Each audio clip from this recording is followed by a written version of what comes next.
Because if we take a careful look at the problems that we are facing now across the globe, many parents are not fit to be parents. Really, many people have married and they still have a lot of rectification, and suddenly they have children.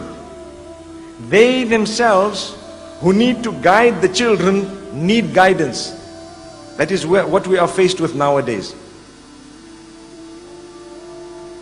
You have parents who have suddenly become parents, but they don't know what parenthood is all about. Because the responsibility that comes with a child is very great, and they think it's a joke. And in order to address this, we need to go a little bit deeper to resolve the matters and between the children and the parents, and to try and give the children the best of upbringings. We need to know that the husband and wife themselves need to have a sense of responsibility, and that sense of maturity and responsibility will only come when you are disciplined, when you are strict on yourself.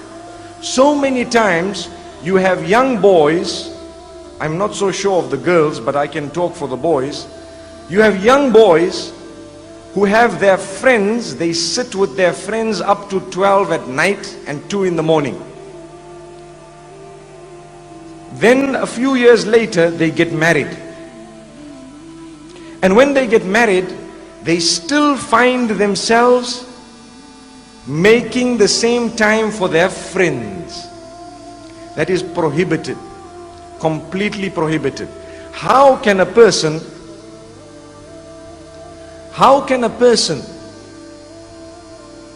who has now taken somebody's daughter still give preference to his friends over his own wife? And this is a sickness that many people are guilty of. The time that you spend with your spouse is an act of worship in Islam.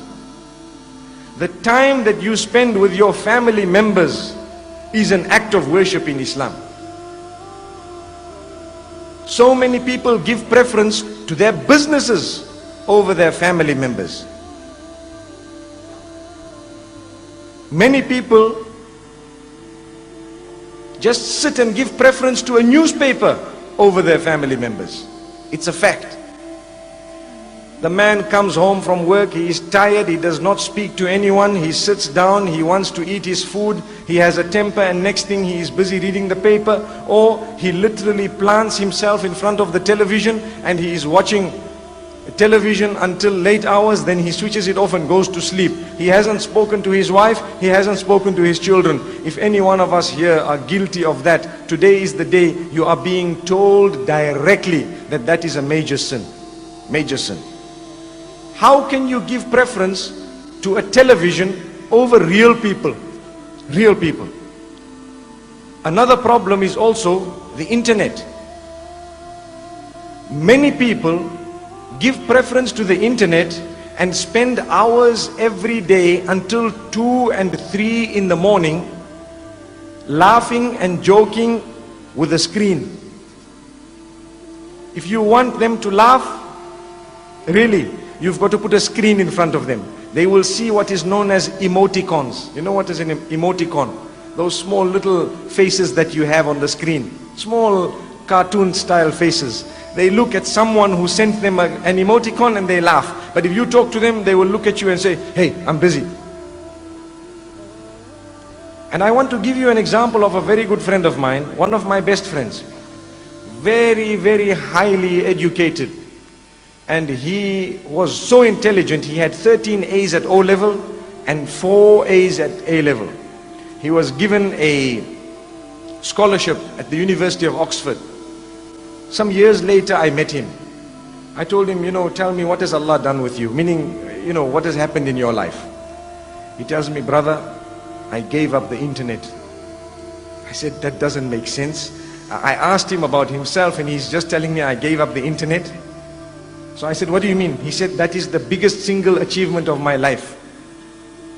And I was confused. This was a few years back, when the internet was still something new. Now he told me he became a doctor.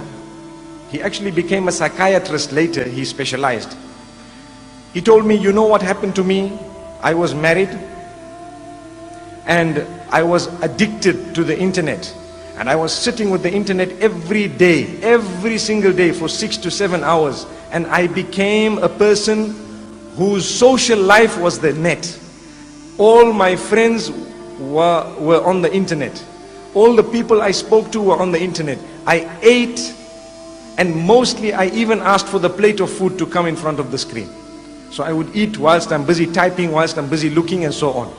And he says, I lost my wife, in the sense that she left him. She deserted him after some time. Why? Because if you are not going to give due attention to your wife, who do you want her to get that from? That's a question. Many people are guilty of not spending lighter moments even with their own wives. Where do they want that wife to go and get that from?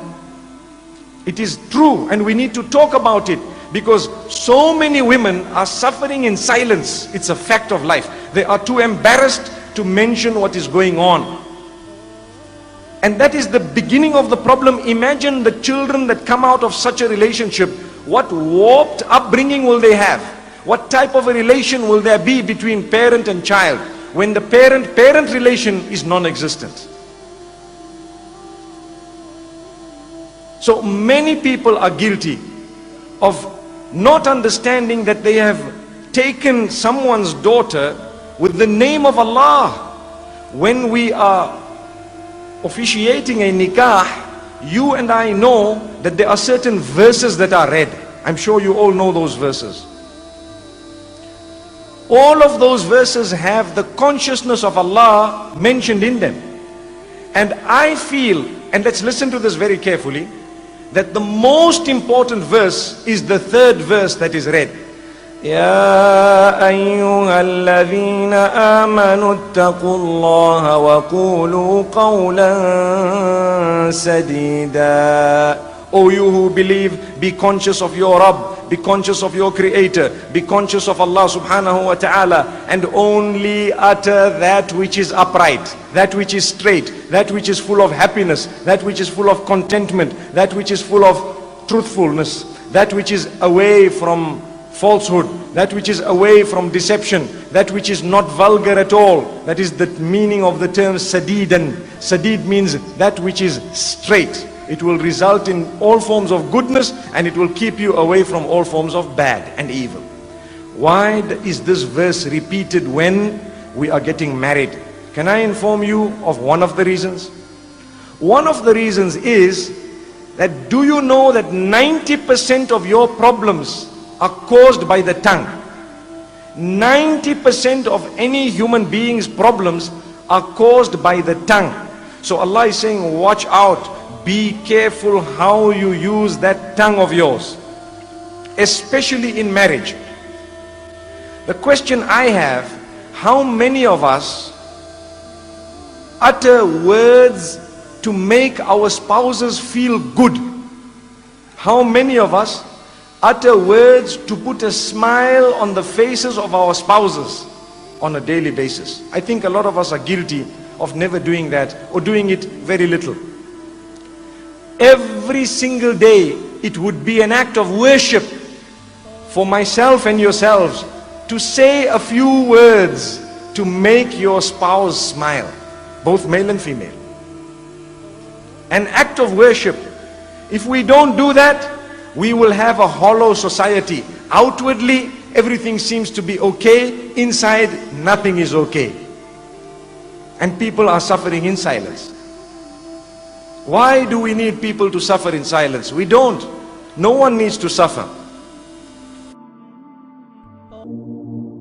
Daughters are so special that when a male marries a female, he is reminded constantly that who you have married is the special child of someone, dear to someone. So we tell the husbands that when you look at your wife, don't just look at her as your wife. That's not the only title she has. She had a title before that, which was more dear and more valuable. What was it? She is the daughter of so-and-so.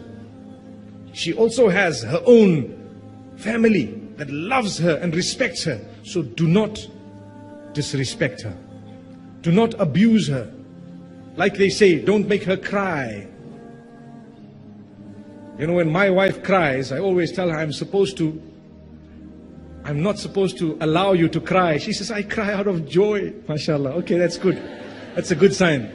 So if you're crying out of joy and happiness, alhamdulillah. But if you're crying out of, sadness, you're stuck, there's no way forward, wallahi, Allah has heard the cry of a wife and a daughter. If you take a look at Surah Al-Mujadalah, named after a woman who came through in order to present her case to Muhammad sallallahu alaihi wasallam, where the husband became disinterested in her. Listen to this, and inshallah I will end on this note. I tell you, very interestingly, there was a woman known as Khawla binti Tha'laba radiyallahu anha. So what happened to her is, she was married, and mashallah, a pretty beautiful woman, next thing expecting, she has a child, and when you have a child, what happens? Subhanallah, people forget that you've now born children, you've graduated into a new level of, motherhood now, and so on. You will not be the same girl you used to be 20 years back. Things have to change. Perhaps you may change in so many ways. You become wiser, and perhaps you may even become a little bit heavier. May Allah subhanahu wa ta'ala grant us ease. She complained because her husband started losing interest or showed disinterest. He was not interested. And he started saying, whenever she was trying to get his attention, he would say, you're just like my mother, man. It's okay. You're just like a mother to you, just like my sister, and so on. She went to Muhammad sallallahu alaihi wasallam crying, weeping, complaining, what do I do? This man is saying this to me. He refuses to touch me, and at the same time, he is the one who impregnated me. He gave me the children. He is the one who did this. When I married him, I was in tip-top shape, and so on. My mothers and sisters, I just want to pause for a moment to tell you that does not mean that when you have given birth, you should just lose yourself. No. Go back. You will be able to retain a lot if you work on it. May Allah subhanahu wa ta'ala help us. Whether they are sit-ups, leg-ups, whatever you want to call them, they work. Trust me, they actually work. Dedicatedly. So don't use a hadith in order for you to throw yourself, to the side. No. Work on it. You will feel good by the will of Allah. Like I said, do it for the right reasons. Going back to this narration. So, as she's complaining, do you know what happened? The Prophet ﷺ, obviously it's a difficult situation. What do you say? You need to convince the man. Verses were revealed. قَدْ سَمِعَ اللَّهُ قَوْلَ الَّتِي تُجَادِلُكَ فِي زَوْجِهَا وَتَشْتَكِي إِلَى اللَّهِ. Indeed, Allah has heard the argument of the woman who has come to you complaining to Allah subhanahu wa ta'ala. Allah has heard it, and then He gives the response, and it's a long set of verses where Allah speaks of the punishment of those who say those type of statements, and how special and important the woman is. You don't just say these words. So may Allah subhanahu wa ta'ala help us to make the correct decisions in life. اقرأ كتاب الله ترق جنانه وتنل عظيم الأجر والغفران